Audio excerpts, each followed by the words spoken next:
Left right centre में हम बटे रहेंगे। I will not tolerate an insult to Chaudhary Charan Singh. दूरदर्शी सोच था उनका किसान और गांव के लिए, उनके विषय के ऊपर विवाद करना। प्रमोद जी, आप किस हालत में पॉइंट ऑफ ऑर्डर रेज कर रहे हैं? चौधरी चरण सिंह जी गांधीयन सिंप्लिसिटी को अपना असूल बना के उन्होंने जीवन जिया। बिहार में नीतीश कुमार के एनडीए के पाले में आने के बाद अब जिस तरीके से राज्यसभा में आज जयंत चौधरी सत्ता पक्ष के साथ बैठ गए विपक्ष की कुर्सी छोड़कर, निश्चित तौर पर कांग्रेस और उनके सहयोगी दलों की कुछ समझ में नहीं आ रहा है। लेकिन यहां पर समस्या यह हो गई है कि भारत रत्न जिस शख्सियत को मिलने के बाद यह फैसला हुआ है, चौधरी चरण सिंह पूर्व प्रधानमंत्री, उसके बाद जिस तरीके से संसद में हो हंगामा शोर शराबा हुआ है और कांग्रेस ने खुद को अपने आप को ऐसी मुसीबत में डाल लिया है कि ऐसा लगता है कि अब उनकी कुछ समझ में नहीं आ रहा है कि नरेंद्र मोदी के इस दांव का वो करें तो क्या करें।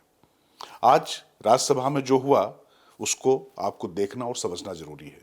कैसे दोस्त अचानक दुश्मन हो जाता है और दुश्मन इतना अजीज दोस्त हो जाता है। तो चौधरी जयंत सिंह आज बैठे हुए थे सत्ता पक्ष की बेंच में, यानी ट्रेजरी बेंच में, और उसके बाद जिस तरीके से मल्लिकार्जुन खड़गे, प्रमोद तिवारी, जयराम रमेश, कांग्रेस के इन वरिष्ठ नेताओं की राज्यसभा के सभापति के साथ झड़प हुई और कांग्रेस के नेताओं ने हो हंगामा किया।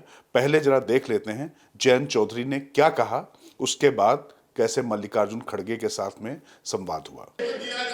लेफ्ट राइट सेंटर में हम बटे रहेंगे तो ये देश के जो असली धरती पुत्र थे उनका आदर और सम्मान हम कैसे रख पाएंगे। मैं ये मानता हूं कि देश में जितने महान नेता आए हैं सब ने एक दूसरे से कुछ ना कुछ लिया है, सीखा है, प्रेरणाएं ली हैं। चौधरी चरण सिंह जी गांधीयन सिंप्लिसिटी को अपना असूल बना के उन्होंने जीवन जिया। महात्मा गांधी जी के ग्राम स्वराज को अपना, उनकी मूल फिलॉसफी का वो हिस्सा और चरित्र का हिस्सा रहा। लाल बहादुर शास्त्री की ईमानदारी, नैतिक, उनके चारित्रिक गुणों को उन्होंने अपने अंदर समाया।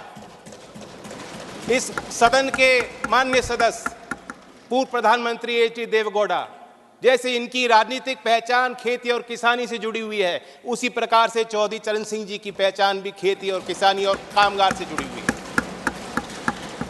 राजनीतिक विशेषज्ञ मानते हैं कि जैसे इंदिरा गांधी जी में एक करिश्माई शक्ति थी लोगों को अपनी तरफ आकर्षित करने की, उसी प्रकार से चौधरी चरण सिंह जी को सुनने के लिए, उनको छूने के लिए, उनको बेहतर तौर से समझने के लिए दूर दूर से, गांव-गांव से लोग चले आते थे। और मैं ये भी मानता हूँ 10 साल मैं विपक्ष में रहा हूँ, कुछ ही देर इस सदन में मैं इस तरफ बैठा हूँ, लेकिन मैंने देखा है कि 10 साल में जो आज सरकार है इनकी कार्यशैली में भी चौधरी चरण सिंह के विचारों की झलक है।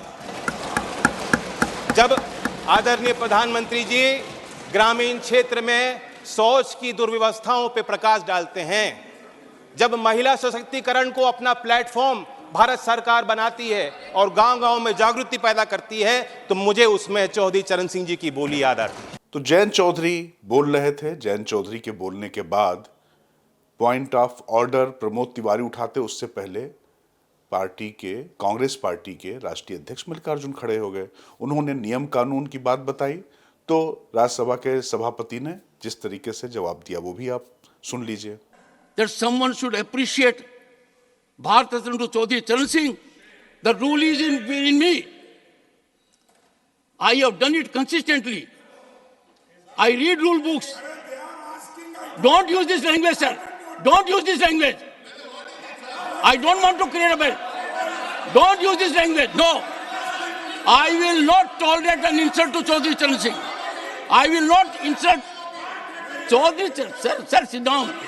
Sit down, sir. No, not on this. No, I will not accommodate on this. I will not accommodate on this. Chaudhary Charan Singh stands for impeccable public life, unimpeachable integrity, unflinching commitment to farmer. दूरदर्शी सोच था उनका किसान और गांव के लिए, उनके विषय के ऊपर विवाद करना। प्रमोद जी, आप किस हालत में पॉइंट ऑफ ऑर्डर रेज कर रहे हैं?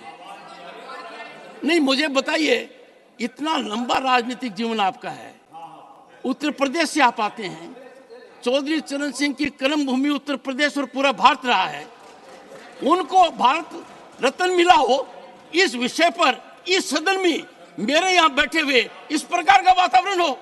अब प्रमोद तिवारी जब पॉइंट ऑफ ऑर्डर उठा रहे हैं तो उनको किस तरीके से पॉइंट ऑफ ऑर्डर तो कोई बता नहीं पाए, लेकिन उनको भाषणबाजी करने से रोका और राज्यसभा सभापति ने कहा कि वो दुखी हैं, क्षुब्ध हैं, क्योंकि चौधरी चरण सिंह किसी भी एक पार्टी के नहीं थे, वो पूरे देश के थे।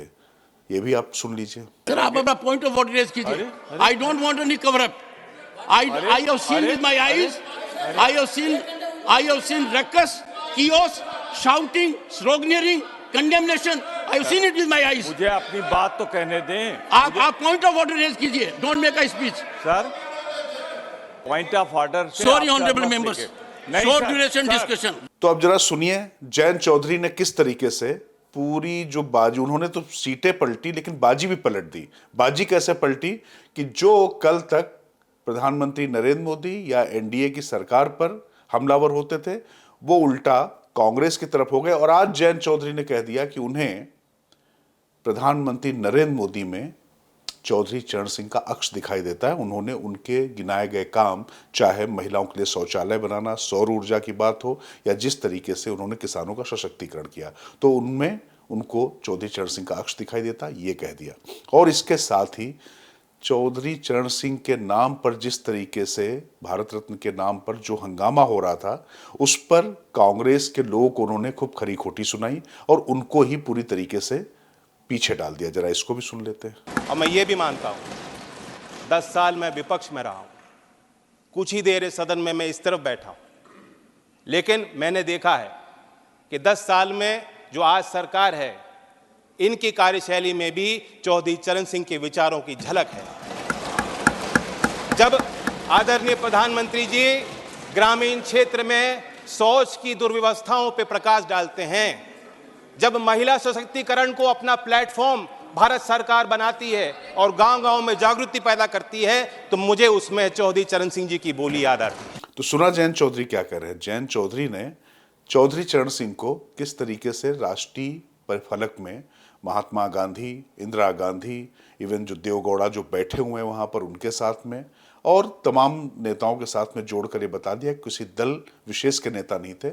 और कांग्रेस ने ये हो हंगामा करके अपने आप को कैसे और ज्यादा मुसीबत में डाल लिया। ऐसा लग रहा है कि जैसे उन्होंने ये अपने ऊपर तोहमत ओढ़ ली हो कि देखिए जाटों के और किसानों के सबसे बड़े नेता को जो भारत रत्न मिला है उस पे उनको दिक्कत है। वैसे भी चौधरी चरण सिंह, मैंने पहले भी आपको बताया था कि एंटी कांग्रेस न्यूक्लियस हुआ करते थे, एक समय कांग्रेस विरोधी बड़ा चेहरा हुआ करते थे।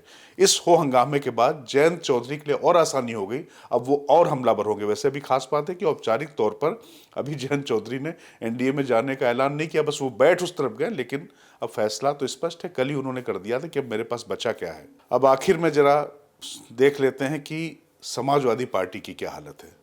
वैसे कांग्रेस जितना हो हंगामा कर रही थी, कांग्रेस के तो जयंत चौधरी के साथ में कोई उस तरीके का गठजोड़ था नहीं।